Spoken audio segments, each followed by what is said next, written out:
Hello guys, welcome to trading minds academy. So guys, आज की video most awaited video mutual funds के ऊपर है। आज आप समझेंगे कि म्यूचुअल फंड्स क्या होते हैं, उनमें कैसे हमें इन्वेस्ट करना है और म्यूचुअल फंड कौन कौन से होते हैं और म्यूचुअल फंड की कौन सी टाइप्स हैं। आपको कौन से म्यूचुअल फंड चूज करने चाहिए, रेगुलर या डायरेक्ट। दो तरह की म्यूचुअल फंड की इन्वेस्टमेंट रहती है कि आपने डायरेक्ट प्लान को चूज करना है या आपने रेगुलर प्लान को चूज करना है। और उसकी एक्सपेंस रेशियो होती है, अलग अलग एक्सपेंस रेशियो होती है, किसी की हाई होती है, किसी की ज्यादा होती है, किसी की return as compare to regular या डायरेक्ट ऊपर नीचे होती है। सो अभी हम डिटेल में समझेंगे कि कौन से म्यूचुअल फंड है जो हमें चूज करने हैं, रेगुलर को चूज करना है या डायरेक्ट को चूज करना है, और चूज करते वक्त क्या क्या चीजें हमें ध्यान में रखनी है, किन चीजों को मद्देनजर रखते हुए हमें अपने म्यूचुअल फंड को सिलेक्ट करना है।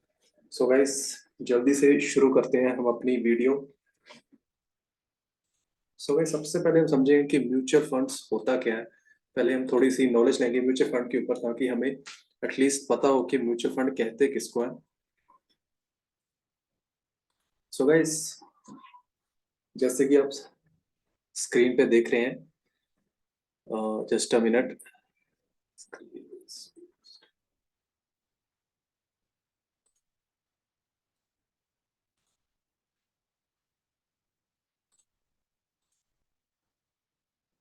सो गाइस, जैसे कि म्यूचुअल फंड होता क्या है, सबसे पहले हमें ये पता होना चाहिए कि म्यूचुअल फंड कहते किसको है। सपोज आप एक इन्वेस्टर है, ठीक है। आपने अभी तक सिर्फ बैंक्स की एफडी में इन्वेस्ट कर रहे थे, या आप एलआईसी में इन्वेस्ट कर रहे थे, या और किसी कंपनी में इन्वेस्ट कर रहे थे, या फिर आप घर में कोई इन्वेस्टमेंट आपने चलाई हुई थी, जैसे लोग कमेटियां डालते हैं। ऐसे आप समझ लो, अभी आप इन चीजों को थोड़ी देर के लिए भूल जाओ, अभी आप म्यूचुअल फंड को समझो। म्यूचुअल फंड में एक इन्वेस्टर क्या करता है। तो सबसे पहले गाइस, म्यूचुअल फंड में एक इन्वेस्टर क्या करता है कि वो एक AMC company, asset management company mutual fund को हैंडल करती है। सबसे पहले एसेट मैनेजमेंट कंपनी क्या होती है, asset management company mutual funds चलाती है, यानी कि म्यूचुअल फंड को वो रेगुलेट करती है, वो आपसे पैसे लेती है। अब वो आपके पैसों का क्या करती है कि आपने म्यूचुअल फंड को पैसे दिए, यानी म्यूचुअल फंड ये समझ लीजिए, या इसको एएमसी समझ लीजिए, एक ही बात है कि आपने एक, ये जो घर बना हुआ है ये एक एएमसी है। मतलब आपने म्यूचुअल फंड में पैसे डाले, अभी आपके वो पैसे कहाँ गए, पैसे आपके गए शेयर मार्केट में, स्टॉक्स में, ठीक है। यानी कि म्यूचुअल फंड एक ऐसा टूल है या एक ऐसा मैकेनिज्म है या एक ऐसे फंड्स हैं जिसमें हमारे पैसे डायरेक्टली नहीं, इनडायरेक्टली स्टॉक मार्केट में ही लगते हैं। स्टॉक मार्केट में क्या होता है कि हम डायरेक्ट परचेज एंड बाइंग करते हैं, जो हमें स्टॉक अच्छा लगता है हम उसको बाय करते हैं, सेल करते हैं, ठीक है। वो तो आप डायरेक्ट शेयर मार्केट में आ गए। लेकिन अगर आपको डर लगता है या आपके पास टाइम नहीं है शेयर मार्केट में पैसा लगाने के लिए, या आपको आपकी समझ वैसी नहीं है, आपको नहीं पता कौन कौन से स्टॉक अच्छे होते हैं बुरे होते हैं, तो फिर म्यूचुअल फंड एक अच्छा जरिया है स्टॉक मार्केट में इन्वेस्टमेंट करने का। क्योंकि म्यूचुअल फंड में क्या होगा कि जो एसेट मैनेजमेंट कंपनी होती है वो आपसे पैसा लेगी। उन्होंने अपने म्यूचुअल फंड मैनेजर रखे होते हैं जो एक्सपर्ट होते हैं, एक्सपर्ट एनालिस्ट होते हैं, जिन्हें पता होता है कि शेयर मार्केट में कौन कौन से स्टॉक हैं जो ब्लू चिप स्टॉक्स हैं, अच्छे स्टॉक्स हैं जिनमें पैसा लगा के एक अच्छी ग्रोथ कमाई जा सकती है with the passage of time, long term, short term. So उनको नॉलेज होती है, इसलिए हम क्या कहते करते, हम अपना पैसा म्यूचुअल फंड मैनेजर को देते हैं, या आप ऐसा कह लीजिए कि आप म्यूचुअल फंड में पैसा डालते हैं। सो म्यूचुअल फंड में पैसा डालने से क्या होगा कि आपका पैसा डाइवर्सिफाई तरीके से स्टॉक में इन्वेस्ट कर दिया जाएगा। एक स्टॉक में नहीं, कम से कम 50-60 स्टॉक जो भी वहां पे लिस्ट दी होगी, आपको आपने चेक कर लेना कि मेरा पैसा किन किन स्टॉक्स में जा रहा है। तो वो लिस्ट दी होती है, वो आपको मैं बताऊंगा। हम जाएंगे ग्रो ऐप पे, वहां पे मैं आपको डिटेल में बताऊंगा। पहले आप इतना समझिए कि आपका पैसा स्टॉक मार्केट में लगता है, लेकिन स्टॉक वो खुद चूज करेंगे जो उन्हें बेटर लगते हैं, जो उनकी अंडरस्टैंडिंग में आते हैं कि ये अच्छी रिटर्न दे सकते हैं, क्योंकि वो एक्सपर्ट पैनलिस्ट होते हैं, एक्सपर्ट एनालिस्ट होते हैं। सो हम अपना पैसा म्यूचुअल फंड में डालते हैं। म्यूचुअल फंड क्या करता है, हमारा पैसा स्टॉक्स में डालेगा, ब्लू चिप स्टॉक्स में, जो आने वाले समय में हाई पोटेंशियल स्टॉक्स हैं, और वही पैसा हमें फिर वापस मिलता है इन टर्म्स ऑफ रिटर्न। एक अच्छी रिटर्न लेके हमें वो पैसा 3 साल बाद, 5 साल बाद हमें मिलता है। सो इसलिए म्यूचुअल फंड में पैसा डालना सेफ भी होता है, लेस रिस्की होता है, क्योंकि हम एक्सपर्ट्स के थ्रू मार्केट में आ रहे हैं। एक होता है कि आप सीधा मार्केट में आ गए, आपको कोई एक्सपीरियंस नहीं है। दूसरा होता है कि आप एक्सपीरियंस लेके मार्केट में आए। तीसरा है कि आपको एक्सपीरियंस नहीं है फिर भी आप शेयर मार्केट में आना चाहते हैं, तो आप म्यूचुअल फंड को जरिया बनाएं, म्यूचुअल फंड के थ्रू आए, सेफली आए। सो शुरुआत हमेशा म्यूचुअल फंड से करनी चाहिए, क्योंकि म्यूचुअल फंड्स में जब आप शुरुआत करते हैं तो आप उनके पोर्टफोलियो को देखते हैं, आप उनकी पोर्टफोलियो होल्डिंग्स को देखते हैं कि वो क्या सोचते हैं, उनके कौन कौन से स्टॉक्स हैं जिनमें मेरा पैसा लग रहा है। तो आपको एक आइडिया मिलता है कि ये वाले स्टॉक्स हैं जिनमें पैसा लगाना सेफ रहता है। सो वहां से फिर आप इक्विटी में आते हैं। सो ऐसे आप एक बिगिनिंग अपनी कर सकते हैं शेयर मार्केट में म्यूचुअल फंड्स के थ्रू। सो म्यूचुअल फंड मतलब एएमसी कंपनीज जो म्यूचुअल फंड को मैनेज करती हैं, उनके म्यूचुअल फंड मैनेजर आपसे पैसा लेते हैं और उनको डाइवर्सिफाई तरीके से एक एक स्टॉक में आपका पैसा लगाया जाएगा। सपोज 50 स्टॉक है, 50 स्टॉक में थोड़ा थोड़ा करके आपके पैसे लगाए जाएंगे। अगर आपने 10,000 लगाया म्यूचुअल फंड में, सो उस म्यूचुअल फंड की जितनी भी कंपनियां होंगी जो उन्होंने सिलेक्ट करके रखी हैं, उन सभी कंपनी में आपका थोड़ा थोड़ा पैसा 10,000 में लग जाएगा। जैसे 2500 एक में, 1000 एक में, 2000 एक में, 500 एक में, ऐसे वो डाइवर्सिफाई तरीके से थोड़ा थोड़ा करके लगा देंगे। सो बेनिफिट क्या है? सबसे पहले म्यूचुअल फंड्स अफोर्डेबल होते हैं, ठीक है। दूसरा प्रोफेशनली मैनेज्ड होते हैं, ठीक है। एक इनकी प्रोफेशनल टीम होती है जिनको एक्सपीरियंस अच्छा खासा होता है शेयर मार्केट का, वो इनको मैनेज करते हैं और उनके ऊपर जिम्मेदारी होती है कि उन्होंने हमारा पैसा डूबने नहीं देना। सो डाइवर्सिफाइड होते हैं, मतलब एक स्टॉक में पैसा नहीं लगाया जा रहा आपका। जैसे नॉर्मली अब हम दो तीन स्टॉक में पैसा लगाएंगे, डूब भी सकता है, लेकिन यहाँ पे डाइवर्सिफाई तरीके से पैसा लगाया जाता है। कम से कम 30 40 50 स्टॉक होंगे जिनमें आपका पैसा डाइवर्सिफाई तरीके से लगाया जाता है। इस वजह से ये सेफ रहते हैं, पैसा डूबने के चांस बहुत कम है। So well regulated, so it is regulated by SEBI, SEBI की इन पर नजर रहती है। सो ये रेगुलेटेड भी होते हैं, इनको एक अथॉरिटी होती है, प्रॉपर अथॉरिटी जो इनको रेगुलेट करती है। सो गाइस, म्यूचुअल फंड की आपको इनिशियल नॉलेज मिल चुकी है, अभी हम आगे बढ़ते हैं।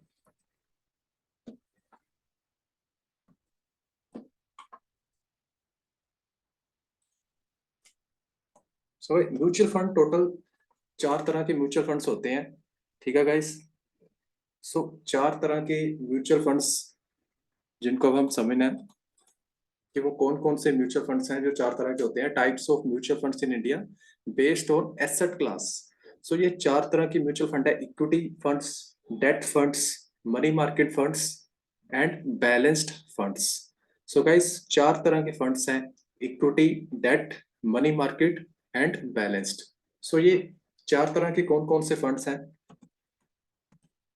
सो गाइस, ये देखिए 4 funds: money market fund, bond funds, balance funds, equity funds. ये थोड़ा डिटेल में बताया गया है। सो आप सबसे पहले मनी मार्केट फंड्स को समझिए।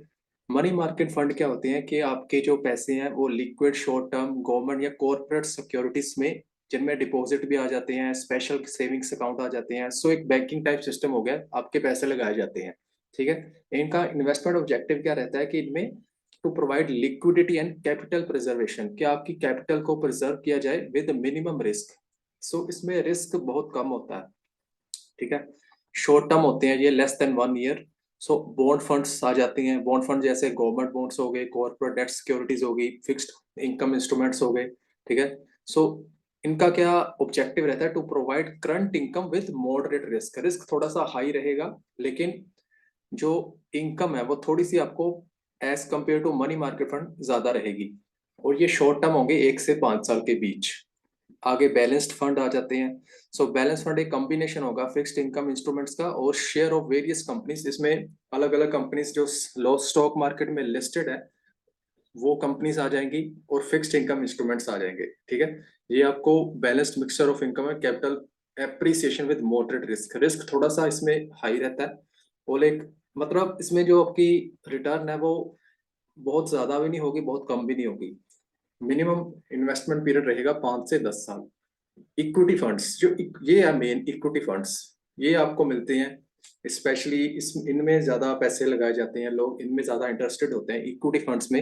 इक्विटी फंड्स मतलब जो भी स्टॉक्स हैं उनमें आपका पैसा लगता है। इसमें सिर्फ और सिर्फ स्टॉक्स में पैसा लगेगा, share of various company listed in stock exchange. Stock exchange में जितनी भी लिस्टेड कंपनीज हैं, ठीक है, जो ब्लू चिप स्टॉक्स हैं, अच्छी खासी रेप्यूटेड कंपनीज, उनमें पैसा लगाया जाता है to provide long term capital growth with high risk. Risk इसमें थोड़ा सा हाई रहेगा क्योंकि डायरेक्टली स्टॉक मार्केट में आपका पैसा लगाया जा रहा है, सो इसमें रिस्क थोड़ा हाई रहता है और लॉन्ग टर्म कैपिटल ग्रोथ एक ऑब्जेक्टिव रहेगा। सो लॉन्ग टर्म के लिए पैसा लगाए जाते हैं मोर देन 5 years, ठीक है। 5 साल से ज्यादा की इन्वेस्टमेंट रखेंगे तो ज्यादा टेंशन भी लेने वाली बात नहीं है। शॉर्ट टर्म में थोड़ा ऊपर नीचे कम होता रहता है, लेकिन 5 साल तक तो आपको अच्छी खासी रिटर्न मिलती है। सो इक्विटी इंडेक्स फंड आ जाते हैं, जितने भी इंडेक्स होते हैं share of companies that comprises the Philippine stock exchange index. So ये इतना इंपॉर्टेंट नहीं, इसको हम छोड़ रहे हैं। इक्विटी इंडेक्स फंड को भूल जाइए, फीडर फंड्स को भूल जाइए, ये हमारे लिए नहीं है। सिर्फ इन चार को आपने देखना है, equity, balanced, bond, money market fund. और इनको आपने सर्च कैसे करना है, ग्रो ऐप पे जस्ट आपने इनके आगे लिख देना मनी मार्केट फंड, ठीक है।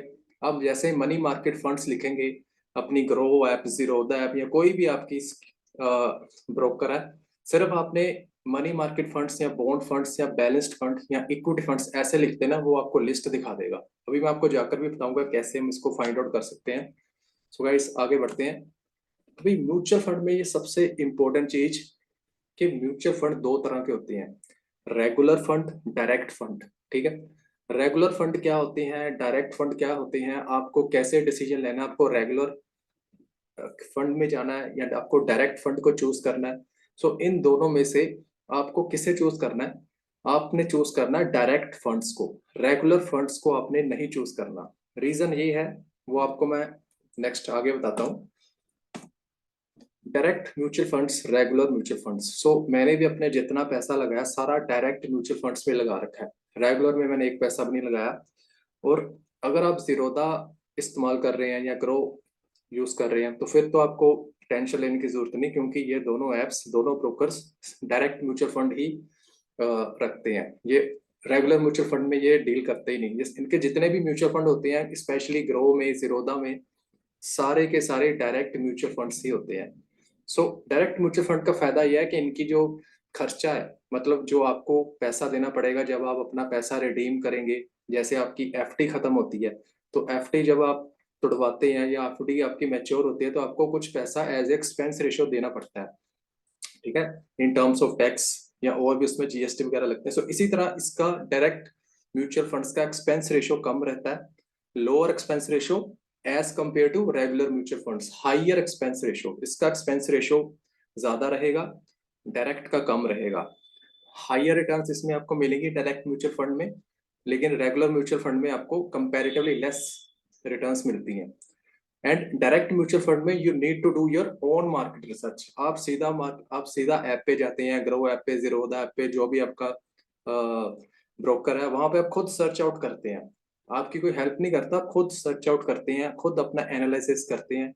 वहां पे आप डालते हैं जैसे यूटीआई म्यूचुअल फंड, ठीक है, axis mutual fund, HDFC mutual fund, Nifty index mutual fund, वहां आप सर्च आउट करते हैं।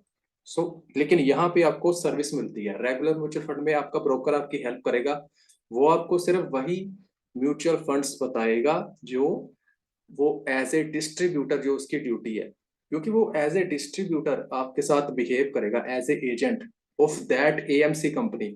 सो इसमें डिस्ट्रीब्यूटर आ जाता है, रेगुलर म्यूचुअल फंड में डिस्ट्रीब्यूटर होगा, यहाँ आपका कोई डिस्ट्रीब्यूटर नहीं है। डायरेक्ट मतलब आप डायरेक्टली एएमसी कंपनी से डील कर रहे हैं, आप डायरेक्टली म्यूचुअल फंड कंपनी के साथ डील कर रहे हैं। लेकिन यहाँ पे रेगुलर म्यूचुअल फंड में जो मिडल मैन है वो रहेगा आपका ब्रोकर। सो आपका ब्रोकर आपको वही चीज देगा ना जो उसको बोलने के लिए कहा गया है, क्योंकि इस पर उसने कमीशन कमानी है। सो आपका पैसा दो जगह जाएगा, एक कमीशन के रूप में ब्रोकर के पास और दूसरा जाएगा कमीशन के रूप में एएमसी कंपनी के पास। तो यहाँ पे इसलिए आपकी एक्सपेंस रेशियो यहाँ ज्यादा रहती है, क्योंकि ब्रोकर ने अपनी कमीशन कमानी होती है। तो इसलिए रेगुलर म्यूचुअल फंड को आपने इग्नोर करना है। And the fourth one, direct mutual funds are the self service kind. So जैसे आप मैकडोनल्ड्स में जाते हैं, सर्विस सेल्फ सर्विस होती है, सिमिलरली इसमें भी आपको खुद अपनी सेवा करनी है, खुद फाइंड आउट करना है मेरे लिए कौन सा म्यूचुअल फंड्स बेटर है, स्टडी करके। कैसे स्टडी करनी वो भी मैं आपको बताऊंगा जाके, लेकिन इसमें ब्रोकर आपको असिस्ट करता है। जो भी आपका ब्रोकर है वो आपको रेगुलर म्यूचुअल फंड में असिस्ट करेगा, इंटरमीडियरी असिस्ट करेगी कि आपको क्या करना चाहिए, ठीक है गाइस। सो हम नेक्स्ट बढ़ते हैं। इन दोनों में से आपने डायरेक्ट को प्रेफरेंस देनी है। सो सो गाइस, डायरेक्ट और रेगुलर फर्क आपको वैसे मैंने बता ही दिया है। डायरेक्ट में कोई भी इंटरमीडिएरी नहीं होती, कोई भी आपका मिडल मैन नहीं रहेगा। आप डायरेक्टली डील करेंगे एएमसी कंपनी के साथ जो म्यूचुअल फंड को हैंडल करती है। लेकिन यहाँ पे आपका डिस्ट्रीब्यूटर आ जाता है। रेगुलर में डिस्ट्रीब्यूटर के साथ आप कॉल करेंगे, यानी कि आप ब्रोकर को बोलेंगे मुझे एक अच्छा साथ बताओ, कोई म्यूचुअल फंड इन्वेस्टमेंट पर्पस के लिए मुझे कहाँ पैसा लगाना चाहिए। तो डिस्ट्रीब्यूटर आपको फिर बताएगा कौन सा म्यूचुअल फंड अच्छा है या कौन सा बुरा है। ठीक है, वो आपको वही म्यूचुअल फंड बताता है जिसमें उसको कहा गया होता है या जिसमें उसको कमीशन मोटी आनी होती है। सो इनसे आपने बच के रहना। रेगुलर प्लान से डायरेक्ट प्लान को ही आपने फाइंड आउट करना है। सो फाइंड आउट कैसे करना वो भी आपको मैं बताता हूँ जाके कि कैसे हम इसको फाइंड आउट कर सकते हैं गाइस। सो अभी हम चलते हैं जल्दी से अपनी ग्रो ऐप पे चलते हैं। जीरोधा ग्रो ऐप दोनों में आपको मिल जाएगा। वैसे सर्च आउट कैसे करना, दोनों में एक ही तरीका सर्च करने का।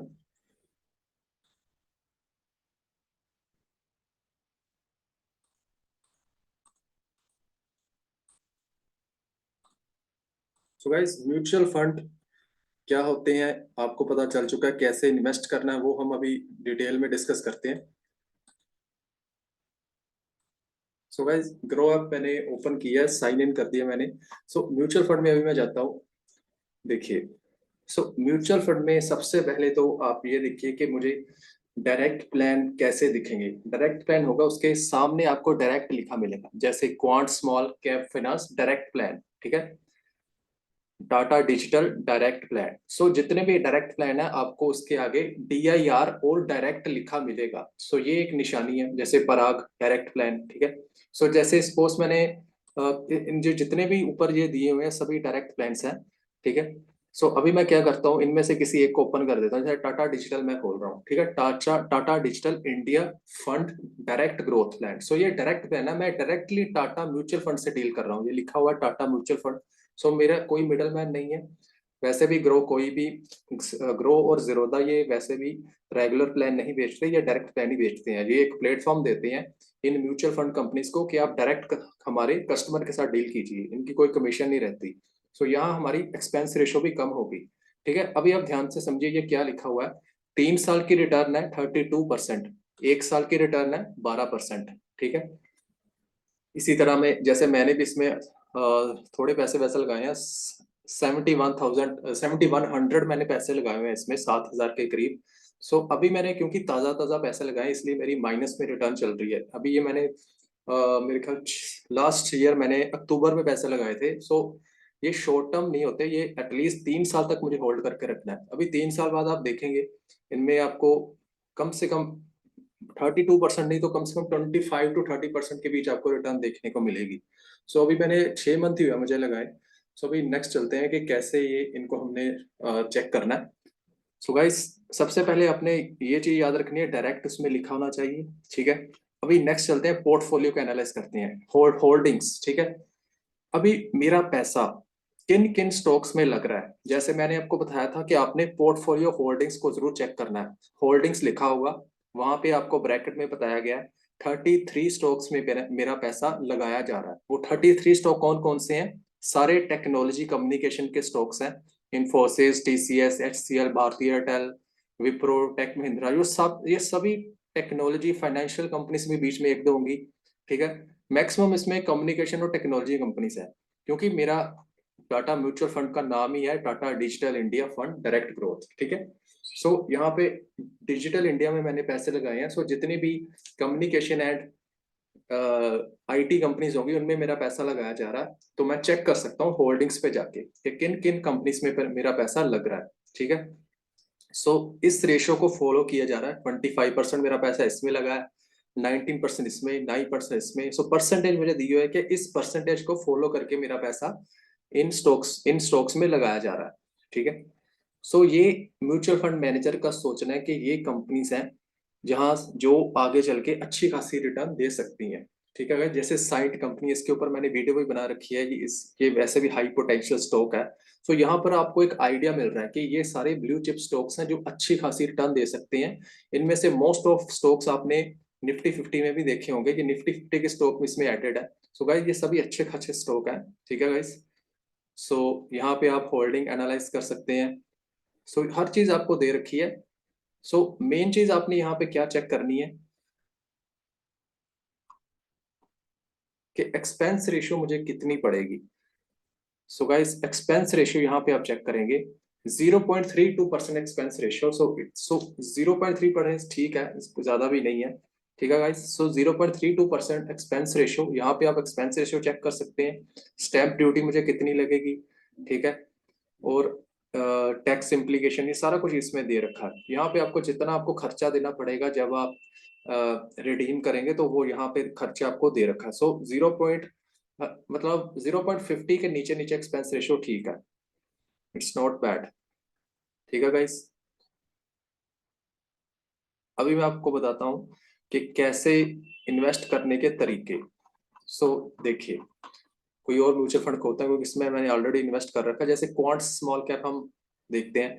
अभी मुझे इसमें इन्वेस्ट करना है। इन्वेस्ट करने के गाइस दो तरीके हैं, मेरे राइट साइड देखिए, मैं मंथली सिप लगा सकता हूँ, वन टाइम भी इन्वेस्ट कर सकता हूँ, ठीक है। दो तरीके से मैं पैसे इन्वेस्ट कर सकता हूँ म्यूचुअल फंड्स में, सिप के जरिए, ठीक है, और वन टाइम के जरिए। सिप जैसे ईसीएस होती है, ईएमआई होती है, सिमिलरली सिप भी वैसे है, हर मंथ आप ईएमआई देते हैं। इसी इसी तरह आपने हर मंथ अपना कुछ अमाउंट ऑफ मनी जो डिसाइडेड होगी वो आपने देनी है। जैसे सिप सिप में आपको ये बता देंगे कि आपको मिनिमम सिप कितनी देनी है। यहाँ पे आपको मिनिमम सिप अमाउंट है 1000। 1000 से ज्यादा आप दे सकते हैं, मिनिमम 1000 है। सो 1000 सिप आपकी हर महीने आप लगती रहेगी, ये काटते जाएंगे। जैसे सपोज मैं यहाँ पे अमाउंट डालता हूँ 2000। सो 2000 की सिप यहाँ पे मैं अपनी डेट सेलेक्ट कर लूंगा, कौन सी डेट मुझे रखनी है, महीने की पहली तारीख, 10 तारीख, जब भी मेरी सैलरी आती है उसके अकॉर्डिंग मैं रख सकता हूँ। यहाँ पे कंफर्मेशन हो जाएगा, जैसे मैंने 10 तारीख रखी है, हर महीने की 10 तारीख को मेरा 2000 रुपया कटता जाएगा इस म्यूचुअल फंड में डलता जाएगा, ठीक है गाइस। दूसरा तरीका है कि कई लोग नहीं पसंद करते सिप लगाना, ठीक है, उन्हें ईएमआई ऑलरेडी वो एक अच्छी खासी ईएमआई दे रहे होते हैं, ठीक है, लोन उन्होंने लिया होता है तो उन्हें अच्छा नहीं लगता मंथली सिप, तो वो वन टाइम लगा सकते हैं। सो वन टाइम पे यहाँ क्लिक करेंगे, वन टाइम में आपको वो बता देगा कि आप वन टाइम कितनी सिप लगा सकते हैं। सो वन टाइम पे यहाँ पे आप क्लिक करेंगे। सो 20,000, एक मिनट, कम से कम 5,000, ठीक है, कम से कम आप 5,000 एक ही बार में डाल सकते हैं। अगर एक ही बार में डालना है, तो कम से कम 5,000, ज्यादा से ज्यादा जितना मर्जी डाल दीजिए, ज्यादा कोई लिमिट नहीं है, ठीक है। मैक्सिमम लिमिट वैसे ज्यादा है 1 लाख, लेकिन 1 लाख तक आप जितना मर्जी डाल सकते हैं एक ही बार में, ठीक है। कम से कम 5,000, सो 5,000 से कम नहीं मैं डाल सकूंगा। जैसे मैंने 2,000 डाला, ठीक है, ये उठाएगा नहीं। Minimum one time investment is 5K। So minimum मुझे 5,000 डालना। सो ये दो तरीके हैं पैसा लगाने के, monthly SIP and one time SIP, ठीक है, दोनों में से आप कोई भी एक चूज कर सकते हैं, ठीक है गाइस। सो जैसे quant small fund direct plan है, डायरेक्ट प्लान को ही आपने चूज करना है। अभी मुझे ये देखना है कि यार ये क्वांट मैंने इतना सुना नहीं है, लेकिन मेरा ये पैसा कहाँ कहाँ लगाएगा मुझे चेक करना है, ठीक है। मैं नीचे गया, होल्डिंग्स पे देखा, 71 स्टॉक्स में मेरा पैसा लग रहा है। कौन कौन से वो 71 स्टॉक्स हैं, आईटीसी, जिंदल, आरबीएल बैंक, ये सारे 71 स्टॉक इसने दे रखी हैं। किस रेशो में, किस परसेंटेज में लग रहा है, ये सारी परसेंटेज दे रखी है। 9% इसमें, 5% इसमें लग रहा है मेरा पैसा, 5% इसमें लग रहा है, ठीक है, 5% इसमें। सो परसेंटेज वाइज मुझे बताया गया कि इस परसेंटेज को फॉलो कर रहे हैं ये, इस परसेंटेज से मेरा पैसा इक्विटी में लगाया जा रहा है, ठीक है गाइस। सो देखते हैं कि यहाँ पे मनी मार्केट फंड आते हैं, क्योंकि इक्विटी मैंने आपको बता दी है। सो देखिए गाइस, अभी मनी मार्केट फंड मैं खोल रहा हूँ, ठीक है, ये टाटा मनी मार्केट फंड खुल गया। सो चार तरह के फंड थे, टाटा मनी मार्केट फंड, ठीक है, सो बैलेंस्ड फंड थे, ऐसे ही एक और फंड था। सो टाटा मनी मार्केट फंड आपने सिर्फ वही मेंशन कर देना मनी मार्केट, ये सारा ओपन हो जाएगा, ठीक है। मिनिमम अमाउंट कितनी डालनी है सारा ये आपको बता देगा, ठीक है। वन टाइम लगानी है, सिप लगानी है, ठीक है। इसमें थोड़ी सी ये है कि रेट ऑफ रिटर्न इसका थोड़ा कम रहता है, ठीक है, जैसे 1 साल में 5%, 3 साल में 5 से भी कम। सो मनी मार्केट जितने भी इक्विटी को छोड़ के जितने भी आपको बताए हैं, ठीक है, वो सारे इतने पॉपुलर नहीं है, मतलब वहाँ उनमें लोग पैसा लगाना ठीक नहीं समझते, क्योंकि उसमें इतनी रिटर्न अच्छी खासी नहीं रहती, ठीक है। सो इसमें भी आप होल्डिंग्स पे चेक कर सकते हैं कि मनी मार्केट मेरा कहाँ कहाँ कहाँ पैसा लग रहा है। ठीक है, इस तरह मनी मार्केट फंड्स आपको ये बता देगा।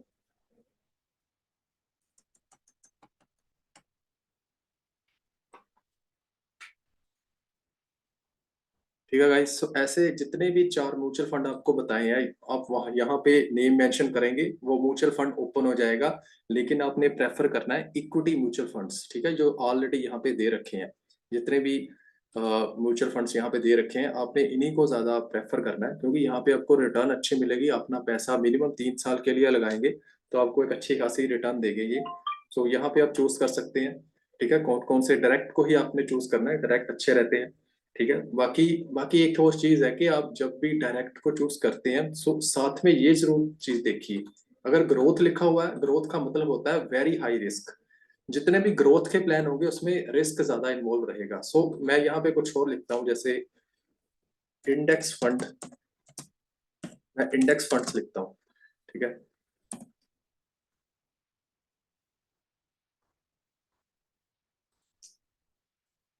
जैसे निप्पन इंडिया इंडेक्स फंड। सो ये भी ग्रोथ है, जहां पर भी ग्रोथ है वहां पे रिस्क हाई रहता ही रहता है।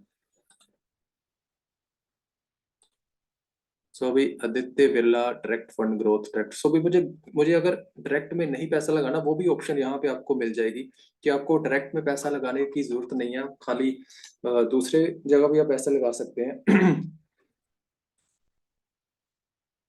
ये भी डायरेक्ट है, मैक्सिमम डायरेक्ट प्लान, डायरेक्ट में अच्छी रिटर्न मिलती है, इसलिए लोग डायरेक्ट में ही ज्यादा पैसा लगाना ठीक समझते हैं। सो मैं देख रहा हूँ कि शायद इसमें दे रखा हो, नहीं ये भी डायरेक्ट है, डायरेक्ट म्यूचुअल फंड ज्यादा है ग्रो में। तो इंडेक्स फंड होते जरूर है, थोड़े से सेफ होते हैं वो एज कम्पेयर टू, लेकिन इसमें रिटर्न थोड़ी आपको कम मिलेगी as compare to growth funds.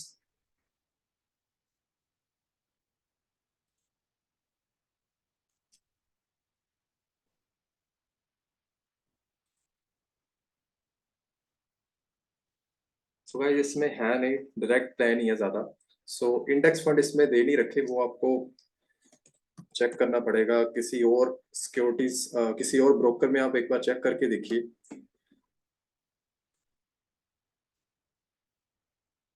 Direct plan, direct direct, फिर भी मैं एक बार ट्राई करता हूँ कि मैंने एक बार देखा था शायद इसमें इंडेक्स फंड होने चाहिए।